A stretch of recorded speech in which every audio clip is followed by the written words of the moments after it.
Bonjour, aujourd'hui je voudrais vous donner 10 conseils pour préparer vos rendez-vous chez les cuisinistes. Conseil numéro 1, allez chez des cuisinistes en mode, euh, en mode balade, si je puis dire. Rien que pour vous rendre compte du choix, vous allez voir qu'il y a beaucoup de modèles et vous allez vous rendre compte d'une chose aussi, c'est que le fait que les expos, qui sont souvent toutes magnifiques d'ailleurs, manquent toujours un mur, deux murs. Et on a toujours cette sensation d'espace et ça peut être vite un piège signé sur un coup de tête. Allez faire des tours chez les cuisinistes avant de faire des plans et d'avoir des plans, juste pour voir ce que c'est un showroom cuisine. Vous aurez vos plans et le permis accepté, donc avec les codes définitifs. Là, vous pouvez commencer à faire des devis. Évidemment, vous allez avoir besoin de comparer. On a tous besoin de comparer, encore une fois, pour se rassurer. Vous devez absolument comparer ce qui est comparable. Il faut absolument que les devis soient complets, qu'il y ait la même chose dessus pour comparer. Donc évidemment, les caissons, les plans de travail, crédences, électroménager s'il y en a, mais pensez aussi à la pause et à la livraison. Certains ne mettent pas la livraison, par exemple, selon la taille de la cuisine, vous ferez forcément livrer. Donc voilà, il faut absolument que tous les éléments de devis soient comparables. Vous devez penser à ce qui va être important pour vous. Alors important du point de vue contrainte dans votre maison. S'il y a des éléments porteurs qu'on ne peut bouger, comme une poutre, ça peut avoir son importance. Évacuation d'eau usée, pour l'aspect plomberie, il faut absolument que tout ça apparaisse sur le plan pour que le cuisiniste puisse travailler au mieux. Pensez aussi à des choses qui sont importantes pour vous au quotidien. Je pense notamment à la vaisselle que vous voudriez en hauteur, la hauteur d'un four. On n'y pense pas assez souvent, mais il y a quand même des choses au niveau du dos. Si vous êtes grand en plus, voilà, vous pourriez avoir des besoins comme ça bien précis. Donc il faut que ça apparaisse tout de suite comme des choses importantes pour vous, des choses auxquelles vous ne renoncerez pas. On signe quand, c'est quoi le meilleur moment? Il n'y a pas de meilleur moment d'un point de vue timing. Il y a forcément la contrainte de fabrication des meubles. En général, c'est 8 à 10 semaines avant la livraison. Elle est nécessaire à la fabrication.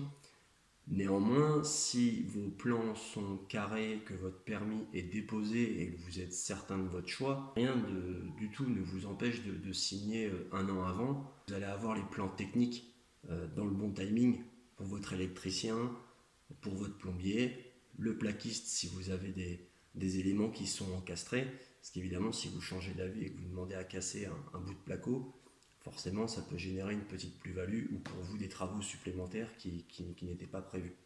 Si vous ne le savez pas, je suis vendeur, pas vendeur de cuisine, mais vendeur, donc les techniques et les formations vont être les mêmes. Ne vous dites pas je vais négocier si derrière il n'y a pas des arguments pour négocier.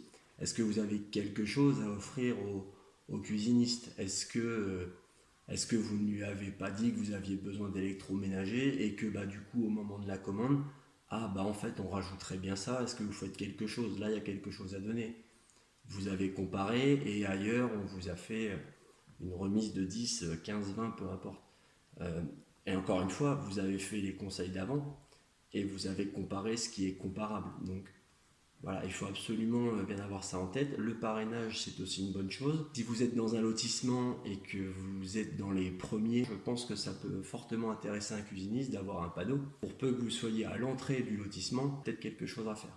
Maintenant, je voudrais vous donner 5 conseils pratiques. On se rend compte que oui, la vie dans la maison, ça part quand même d'ici. D'autant plus quand ça fait partie intégrante de votre pièce principale. C'est un point de détail et souvent on y pense après. Ça va être est-ce que je les encastre? Est-ce que je les pose à ras de ma crédence? Est-ce que je les mets plus haut? Si c'est vous qui posez, est-ce que vous allez être capable? Est-ce que vous avez un niveau de bricolage qui va faire que vous allez avoir des coupes super nickel?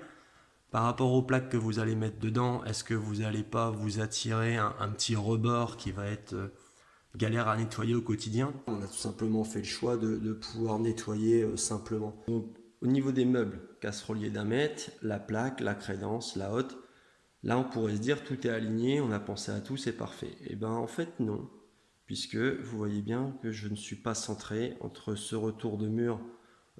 Donc là c'est descendre des eaux usées pour chez moi, donc c'est pour ça qu'il y a un retour en placo.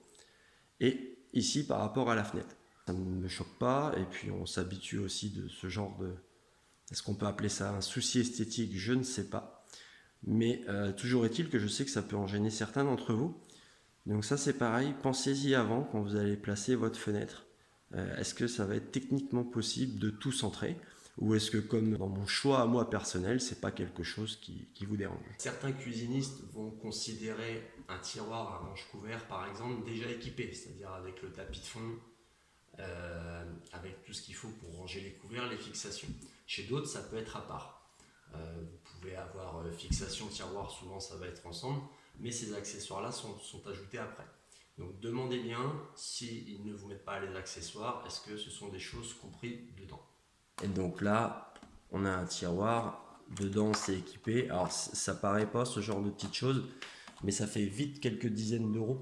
Donc si ce n'est pas compté dans le devis de départ, sur une cuisine complète, sur le nombre de tiroirs que vous avez, vous pouvez vite arriver à 500 euros de plus. Pensez vous servir souvent d'un micro-ondes.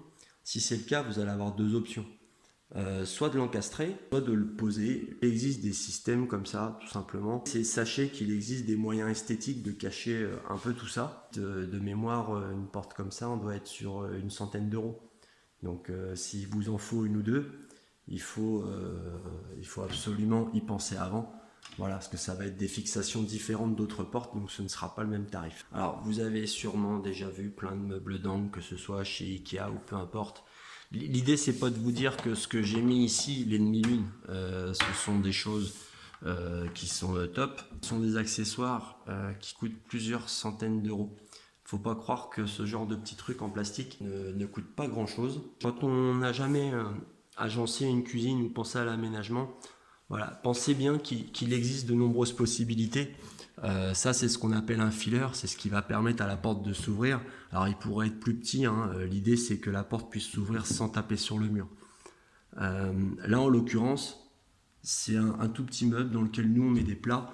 Et donc ça, ces tailles-là, ça peut être pratique. Ça permet de s'adapter à toutes les longueurs. Là-bas, vous voyez, un filler, ça existe aussi pour les angles. Du traditionnel, après, tout ce qui va être rangé pisse, avec des petits tiroirs comme ça, un peu plus spécialisés, un peu plus coûteux. Et vous allez avoir des accessoires comme ça. Ce sont des petites choses qui arrondissent la note. Je sais qu'il y en a beaucoup qui sont friands d'accessoires. Et plus vous allez en ajouter, ça arrondit la note. Voilà, c'est fini pour aujourd'hui. J'espère que ça va vous aider à préparer vos rendez-vous et puis encore une fois à emménager heureux, c'est le but. Si pour l'instant vous n'avez toujours rien signé, vous pouvez télécharger dans la description. Je vous ai fait un PDF où il y a quelques dizaines de questions à se poser. Vous allez voir que le simple fait de passer un peu de temps dessus et d'y répondre, ça vous fera penser à plein d'autres choses. En tout cas, je l'espère. Je vous dis à bientôt. N'hésitez pas à me dire si vous avez aimé ou non cette vidéo et puis à mettre un petit commentaire ou me poser tout simplement vos questions, j'y répondrai avec plaisir. Au revoir.